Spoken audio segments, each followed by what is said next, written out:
的な恋なんかじゃない。会長に告白されたって、私は付き合ったりなんて。In episode 2 of the second season of Love is War, I noticed one scene in particular does a good job of displaying the INTJ function stack, albeit in a dysfunctional and exaggerated fashion. The plot of the show follows two lovebirds attempting to stranglehold their significant other in waiting into a position where they have to embarrassingly and honestly admit to something both characters struggle to deal with, their underdeveloped FI, or in layman's terms, confess feelings to each other. Let's set the scene.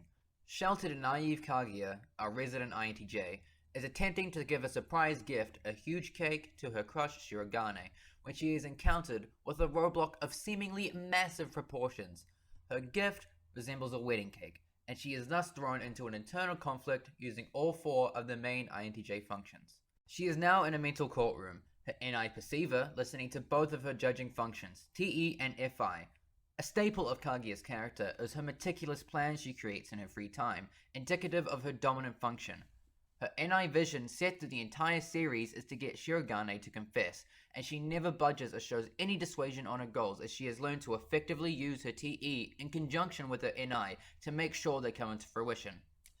However, this scene shows her NI filtering through her FI reasoning and her TE reasoning, because it turns out her inferior SE just did what's known as a fat prank by not noticing the fact that she made an actual wedding cake.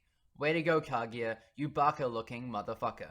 Her TE wants to resolve the situation calmly, coldly, and swiftly. This is a potential catastrophe for her. If she has to confess at the end of the scene, her entire NI vision is left in ruins, and the TE is attempting to regain control of the situation. Her FI, on the other hand, is showing its underdevelopment by using its appeals to her repressed feelings and giving her the facts. She is in love with Shirogane.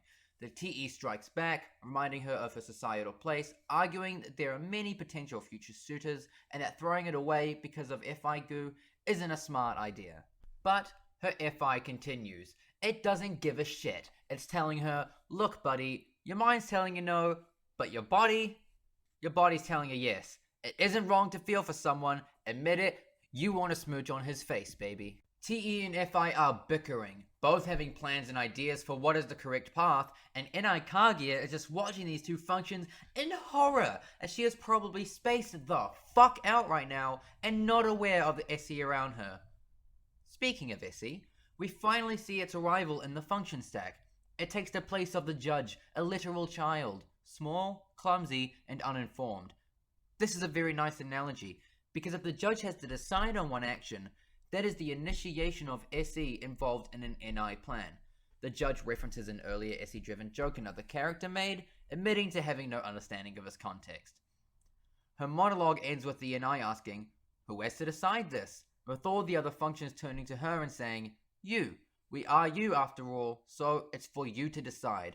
Which is poetic in conjunction with learning to incorporate and use all aspects of your function stack, which he actually ends up doing. The mental gymnastics end with Kaguya acting on her NI with SE and actually getting a little bit of cake, giving it to a boy toy, giving him a gift, and leaving the room absolutely blasted and exhausted from the endeavor. I guess this is indicative of how weak her SE and FI are, overwhelming her as soon as she has to use them. Well, that's practically it. Good scene, good show, and holy shit, this scene was so cute. Holy fuck!